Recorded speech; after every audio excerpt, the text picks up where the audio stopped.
नमस्कार मित्रों, ओम नमः शिवाय। स्वागत है आप सभी का हमारे YouTube चैनल में। तो मीन राशि वालों, आपके घर में पड़ी यह कुछ बेकार चीज़ें आपकी बर्बादी का कारण बनती है। इन्हें तुरंत ही घर से बाहर फेंक दो, वरना लेने के देने पड़ जाएंगे। घर की साज सजावट करना हर किसी को अच्छा लगता है, चाहे घर खुद का हो या किराए का, क्योंकि घर तो घर होता है। हम जब अपना घर बनाते हैं तो वास्तु के हिसाब से हर चीज़ का ध्यान रखते हैं, लेकिन जब बात घर को सजाने की आती है तो हम कुछ ऐसी वस्तुएं घर ले आते हैं जो हमारे ऊपर विपरीत प्रभाव डालने लगती है। आपको भी पता नहीं होगा कि जो चीज़ आप शॉपीस के तौर पर लेकर आ रहे हैं, जो चीज़ आप यूं ही लेकर आ रहे हैं, उसका नकारात्मक प्रभाव ऐसा रहेगा कि वो आपको बर्बाद कर देगी। इसीलिए ये जानना बहुत ज़रूरी है कि आपके घर में भी वो कौन सी चीज़ें हैं जो आपके लिए उचित नहीं। इन्हें पहचानिए और तुरंत अपने घर के बाहर कर दीजिए। अगर देर हो गई तो नुकसान आप ही का होगा। वीडियो बड़ी खास है, अंत तक देखिएगा। सबसे पहले, अगर आप भी भोले बाबा के सच्चे भक्त हैं तो वीडियो को लाइक करना तो बनता है, और कमेंट बॉक्स में जो भी ओम नमः शिवाय लिखेगा, घर बैठे ही उसके सारे बिगड़े काम बनेंगे। तो बिना देर करे आइए दोस्तों, वीडियो की शुरुआत कर लेते हैं। तो बिना देर करे बात करते हैं सबसे पहली वस्तु के बारे में, और वो हैं युद्ध के चित्र। देखिए, बहुत सारे लोग होते हैं जिन्हें इतिहास बहुत पसंद होता है। इतिहास की पढ़ाई बहुत सारे लोग करते हैं, तो इतिहास से कहीं ना कहीं उनका नाता सा बन जाते हैं। तो क्या करते हैं बहुत सारे लोग, युद्ध से संबंधित चित्र अपने घर में वे लगा लेते हैं। जैसे कि रामायण से लेकर महाभारत तक किसी भी तरह के युद्ध के चित्र हमें घर पर नहीं रखने चाहिए, चाहे वो पौराणिक हो, आधुनिक हो, किसी देश के हो या किसी भी वस्तु के हो। इस प्रकार के जो चित्र होते हैं, जो तस्वीरें होती हैं, ये अगर हमारे घर में होंगी तो परिवार के सदस्यों में बैर बढ़ेगा। अगर आप भी महसूस कर रहे हैं, धीरे धीरे आपसी व्यवहार, आपसी रिश्ते खत्म होते जा रहे हैं। सदस्यों को एक दूसरे की बातें बहुत ज़्यादा ही चुभने लगी है, और एक दूसरे से रिश्ते खत्म करने के लिए ज़रा सा भी कोई देर नहीं लगा रहा।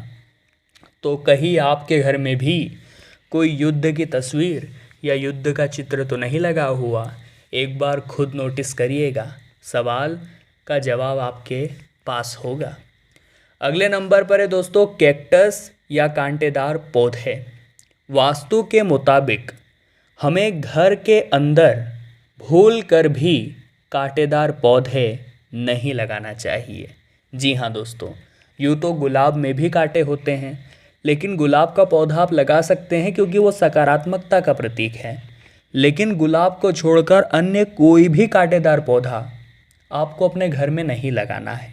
यकीन मानिए, बहुत सारे ऐसे लोग होते हैं जो अपने घर को अच्छा दिखाने के लिए, अपने घर का डेकोरेशन करने के लिए, साज सज्जा बढ़ाने के लिए कांटेदार पौधे ले आते हैं, क्योंकि वो अलग अलग डिज़ाइन के होते हैं। लेकिन यही कांटेदार पौधा आपकी बर्बादी का कारण अगर बन जाए तो फिर आपको कैसा लगेगा? इसलिए समय रहते संभल जाएं और इस तरह के कांटेदार पौधे को अपने घर से बाहर भगाएं। फिर देखिए तरक्की कैसे आपके द्वार खटखटाती है। जी हाँ दोस्तों, अब हम कुछ ऐसी तस्वीरें आपको बताने वाले हैं जिन तस्वीरों का आपके घर में होना सबसे बड़ी मुसीबत की वजह है। हो सकता है आप भी कहीं घूमने गए हो, किसी मेले में गए हो, किसी खास जगह पर गए हो और वहाँ से इन तस्वीरों को ले आए हो, लेकिन आपको अंदाज़ा नहीं है आपकी बर्बादी की वजह, आपकी असफलता की वजह, आपकी हार की वजह केवल और केवल यही तस्वीरें हैं। जिसमें सबसे पहले नंबर की तस्वीर है सूखे हुए बिना फल फूल वाले पेड़ की तस्वीर।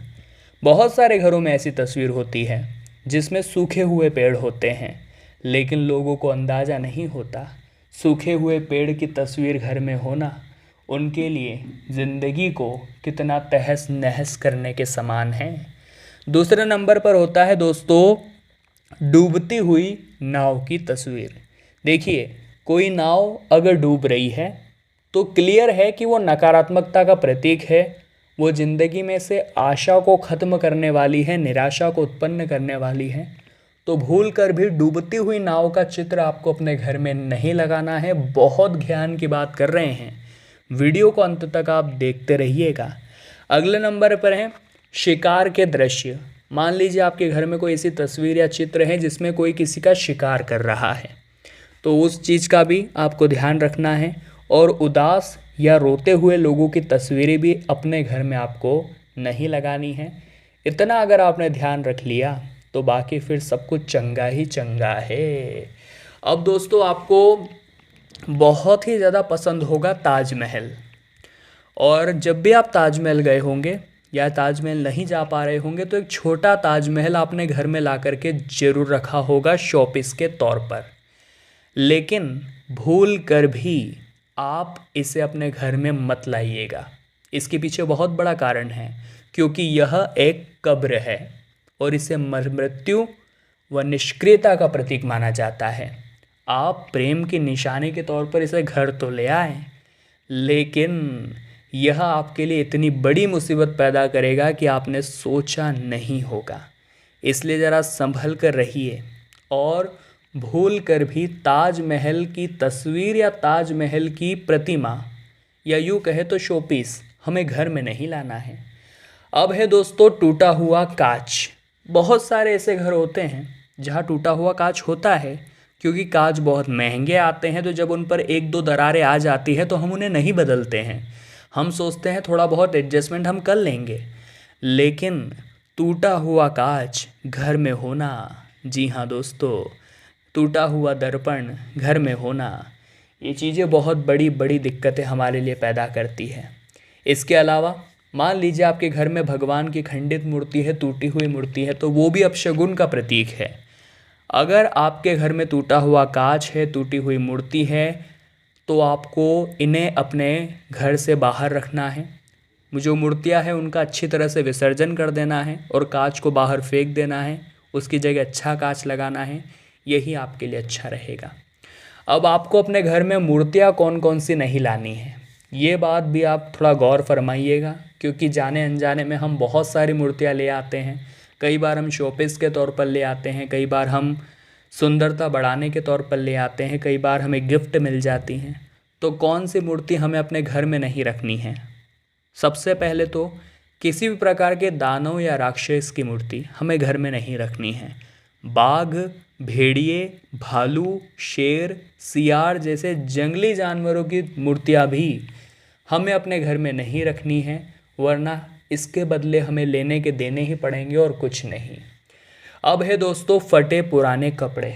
देखिए, जब हमें कोई कपड़ा नहीं आता है, जब कोई चादर पुराना हो जाता है, जब कोई गादी पुरानी हो जाती है, तो हम उसका एक पोटला बनाते हैं और टांड पर या फिर स्टोर रूम में रख देते हैं, जहाँ वो सालों साल तक धूल खाता रहता है। लेकिन आपको इस बात का अंदाज़ा नहीं है कि वो धूल तो खाता है, लेकिन इस वजह से ग्रहों का अशुभ प्रभाव आपके ऊपर पड़ने लगता है। राहु केतु का नकारात्मक प्रभाव आपके ऊपर चढ़ जाता है, जिसके चलते आपका दिमाग चिड़चिड़ा हो जाता है, आपका जीवन अस्त व्यस्त हो जाता है। आप चाहते तो उन पुराने कपड़ों का किसी को दान भी कर सकते थे, लेकिन आपने उन्हें यूं ही सड़ने के लिए पटक दिया। यकीन मानिए, इस तरह की चीज़ें ही तो जीवन में अशुभता को बढ़ाती है। इस तरह की चीज़ें ही तो घर में मुसीबतें लाती हैं। तो यहाँ पर आप थोड़ा सतर्क रहें और इस तरह की हरकतें आप बिल्कुल भी ना करें, क्योंकि ये आपको शोभा नहीं देती, ये आपकी ज़िंदगी को धीरे धीरे बर्बाद करती है, जो हम बिल्कुल भी नहीं चाहते। अगले नंबर पर है दोस्तों जंग लगी हुई वस्तुएं। अगर आपके घर में कोई ऐसा लोहा है, कोई ऐसा हथियार है जिस पर जंग लग चुका है, तो आप उसे अपने घर से बाहर कर दीजिए, क्योंकि जंग लगी हुई वस्तुएं ग्रह के अशुभ प्रभाव को हमारे ऊपर डालती है, जो अच्छी बात नहीं है। इसीलिए हमें इस तरह का कोई भी औजार या कोई भी बर्तन जिस पर जंग लग चुका है वो अपने घर में नहीं रखना है। तो मीन राशि वालों, हम भी आशा करते हैं आपको वीडियो बहुत पसंद आई होगी। लाइक आप जरूर करेंगे। कमेंट बॉक्स में जय माता दी लिखकर हमारे चैनल को सब्सक्राइब करके बेल आइकन को प्रेस कर लेंगे। अभी के लिए आप सभी दर्शकों को बहुत बहुत धन्यवाद।